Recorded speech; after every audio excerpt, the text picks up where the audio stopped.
बिस्मिल्लाहिर्रहमानिर्रहीम। अस्सलाम वालेकुम नाजरीन, मैं हूं फयाज महमूद और आप देख रहे हैं फयाज महमूद यूट्यूब चैनल।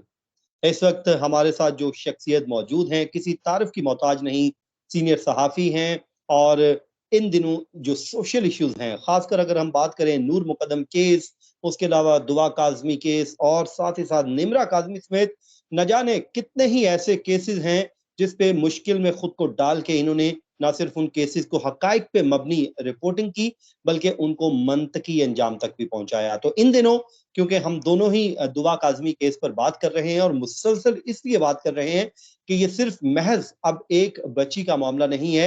इस मामले को, इस सिलसिले को यहीं पे रुकना चाहिए। कुछ सवालात थे मेरे ज़हन में जो मैंने सोचा कि इन सवालात का जवाब ढूँढता हूँ और इस सवालात का जवाब जो है वो शाहिद सकलैन से बेहतर कोई दे नहीं सकता, क्योंकि ये इस केस के हर पहलू को बड़ा बगौर जायज़ा ले रहे हैं। शाहिद साहब, सबसे पहले तो आपका बहुत शुक्रिया, आज एक बार फिर आपने हमें अपना वक़्त दिया और मसरूफ़ियत के लम्हात में से हमने आपको पकड़ लिया। सर थैंक यू सर, बस वेलकम। आप तो भाई हैं, आपको पता है जितने भी मसरूफ हूँ आपके लिए वक्त निकल आता बहुत शुक्रिया।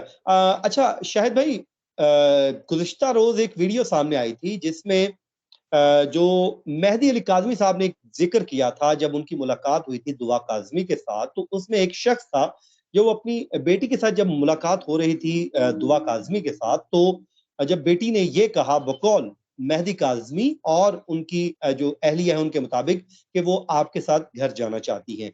तो फौरी तौर पे मीटिंग खत्म करवा दी गई और एक शख्स ने जाके दुआ काज़मी का हाथ पकड़ा, सफ़ेद कपड़े पहने हुए थे और उसके बाद उस शख्स ने जब दुआ मेहदी काज़मी ने उनको रोका कि आप मेरी बेटी का हाथ कैसे पकड़ सकते हैं, तो उसने दावा किया कि ये मेरी बेटी है।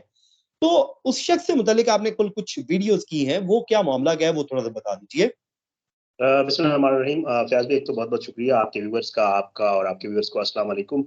गुज़िश्ता रोज़ आपको पता है कि जो अली काज़मी साहब हैं, वो क्योंकि अब एक तो 2-3 तरह की जो है वो कोशिश कर रहे हैं। एक तो लीगल बैटल लड़ रहे हैं, वो अदालतों में हैं। दूसरा वो है, उन्होंने कोशिश की कि वो सोशल मीडिया के ऊपर मुसलसल इंटरव्यूज़ दे रहे हैं और साथ-साथ अब उन्होंने स्ट्रीट पे जाने का भी जो है वो फैसला किया और उन्होंने इस सिलसिले में जो है एहतजाज किया। पहले उन्होंने प्रेस क्लब के सामने किया, फिर उसके बाद जो है अब उन्होंने गुज़श्ता रोज़ फव्वारा चौक से जो सीएम हाउस है वहाँ तक किया। अब उस जब वो एहतजाज कर रहे थे, तो उस दौरान काफ़ी तादाद में लोग उनके साथ शरीक भी हुए। फिर धरने का भी कुछ लोग उन्होंने कहा कि जी आप धरना दे दें, आप बैठ जाएँ, हम आपके साथ बैठने के लिए तैयार हैं।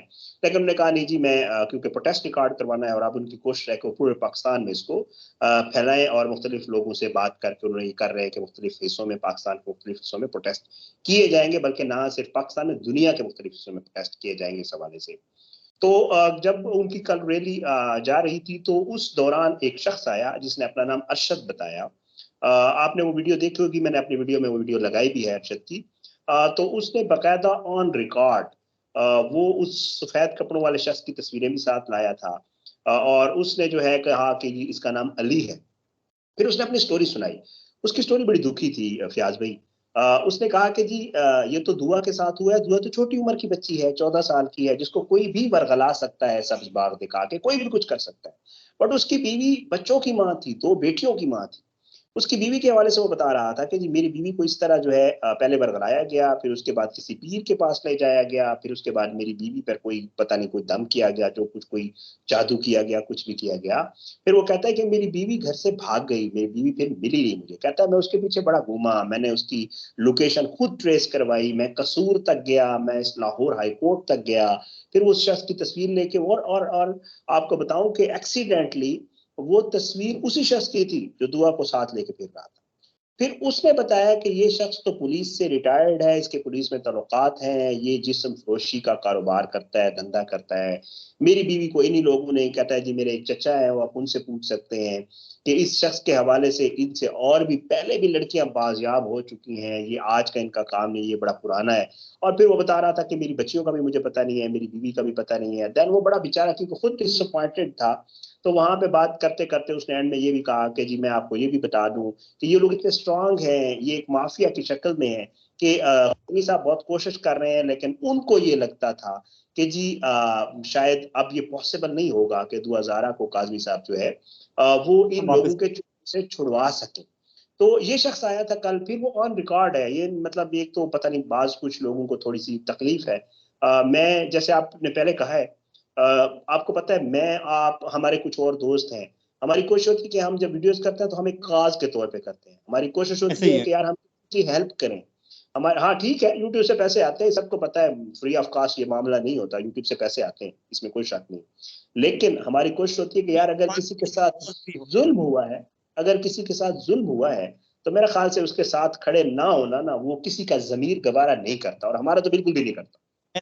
शाहिद ठीक है। भाई, हम भी चाहें तो दुआ जहरा की जो ज़हीर है, हम उसके हक में बनाए वीडियोस, व्यूज भी ले लें, पैसे अगर सिर्फ कमाने हो, लेकिन हम ये नहीं करते। हम ये करते हैं, नहीं, हम देखते हैं कि मजलूम कौन है, उसके साथ खड़े हो जाते हैं और उसके लिए हम वीडियोस बनाते हैं, और बिल्कुल बनाते हैं इसमें, और वो डंके की चोट पे हम बनाते हैं।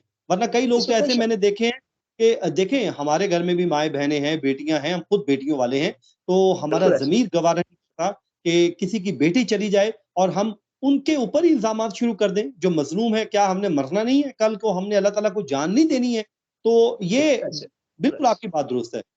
फयाज भाई देखें, मेरी बात सुने। आपने बल्कि ऑफ द रिकॉर्ड जब आप फोन पे हमारी बात हो रही थी, आपने बड़ी खूबसूरत बात की थी। मैंने उसको फिर आपको अपनी कहा भी था कि यार आप ठीक कह रहे हैं।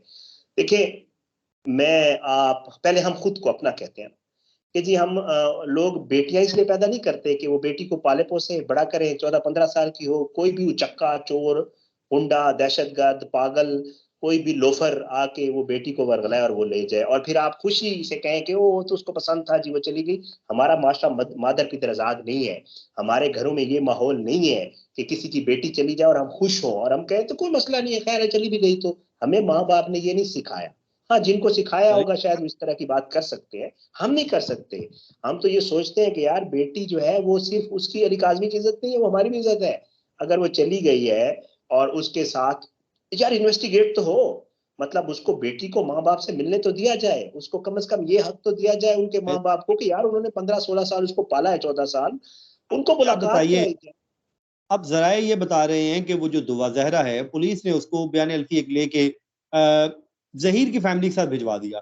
अब जी। ज़हीर की फैमिली का दुआ ज़हरा पे हक हो गया, जिनके साथ वो कल मिल रही है, और उन वालिदैन का कोई हक नहीं रहा जिन्होंने उसे पैदा किया, 14, 13, 15 साल उसको पाला, वो बड़ा किया, उसकी तरबियत की, जो कुछ खिलाया-पिलाया, वो सारा एक साइड पे ज़ाया, और उसको 3 मिनट की मुलाकात की इजाज़त दे रहे हैं। हालाँकि मेरे ख्याल में वालिदैन का हक था, ये हमारे जज साहिबान को भी सोचना चाहिए था। यस। ठीक है, उस यस, की बिल्कुल आपने ऐसे। बिल्कुल स्टेट रिकॉर्ड की, आपने कानून के मुताबिक फैसला भी कर दिया होगा, सब कुछ आपने किया होगा। लेकिन क्या आपने उस बेटी को चंद घंटों के लिए वालिदैन के साथ भेजा कि वो जाके बैठे अपने वालिदैन? हो सकता है वालिदैन अपनी बेटी को एग्री कर ले, या हो सकता है दुआ ज़हरा अपने पेरेंट्स को एग्री कर ले, अपनी बात पे मनवा ले। यस, वालिदैन है यस, ना, बोथ बोथ साइड बेटी सर, और बोथ बेटे का साइड, बोथ साइड। मामला है। अच्छा, लेकिन आपने उनको मिलने तक नहीं दिया, 3 मिनट की मुलाकात करवा के, और आपने उसकी ज़िंदगी भर का फैसला सुना के वो भेज दी बच्ची। ये मेरे ख्याल में बड़ी नाइंसाफ़ी है। इस पे हमारे जो कानून नाफ़िज़ करने वाले इदारे हैं, इनको सोचना होगा। आज दुआ काज़मी है या मेहदी अली काज़मी है, कल को खुदा न ख़ास्ता इस केस से किसी जुड़ा की कोई बेटी, दूसरे की बेटी भी सर हो किसी सकती की है। भी बेटी, बिल्कुल ऐसे, बिल्कुल ऐसे सर। फयाज भी, मैं आपको यही बात करने लगा था कि यार जज साहब ने फैसला दे दिया, आप बच्ची को कहीं ऐसी जगह भेज देते जहां वो हफ्ता 1.5 हफ्ता अकेले रहती, वो उस हुँ, जहन से सोचती, माँ बाप उससे मिलते, जहीर को भी बेशक मिलने देते अगर इस तरह था, तो भाई उसको कोई फैसला, उसको कुछ सोचने का मौका तो दे। वो आई आपने, और उसको पुलिस वाले जैसे ला रहे थे या ले जा रहे थे, वो आपने भी देखा, वो मैंने भी देखा, लोगों ने, पूरी दुनिया ने वो वीडियोस देखी। क्या इस सूरत हाल में कोई 14 साल की बच्ची खुद से कोई डिसीजन कर सकती है? उसका ये दिमाग इस तरह होता है? क्या हम नेवर। लोग जो जजेस साहबान ने फैसला दिया है, क्या उनको ये नहीं पता था कि ये बच्ची किस तरह गई है, या कि कौन लोग हैं जो इसको लाए भी हैं? पुलिस ने बाजियाब किस तरीके से करवाई है, फिर उसको एयर टिकट करवा के कौन लाकर वो लोग वापस भिजवा रहे हैं? यार इतना मामला सादा नहीं है भाई। हम इसे कहते हैं, आप कहते हैं कि जी वो बच्ची गई है और इसकी शादी हो गई है जी, क्या करें जी, हम इस पे वीडियोस नहीं करते। सर ऐसे नहीं है सर, ये इतना ऐसा नहीं सादा है। मामला नहीं है। और जो ज़हीर है या उनकी फैमिली है, उनको भी सोचना चाहिए। आज आप किसी यस। की बेटी को यूँ भगा हाँ, के लेके, फिर खुदा न खास्ता कल को ये गड़ा आपके साथ। आपके आगे भी आ सकता है। यस। तब आपको यस। इसका टेस्ट, इस मेडिसिन का टेस्ट मालूम होगा, कि यस। जो शब्बीर है या ज़हीर है या उसकी वालिदा है, तब उनको इसका टेस्ट ज़रूर महसूस होगा, जो आज उन्होंने मेहदी अली काज़मी को चखाया है। तो मेरी बिल्कुल दुआ है ऐसे। अल्लाह ताला ऐसा किसी पे ना लाए। शाहिद भाई, आपका बहुत आमीन। शुक्रिया, आपने नहीं सर, वक़्त मोस्ट दिया। वेलकम। most दुआओं में याद रखिए। मुझे दीजिए इजाजत, अल्लाह ने के बाद।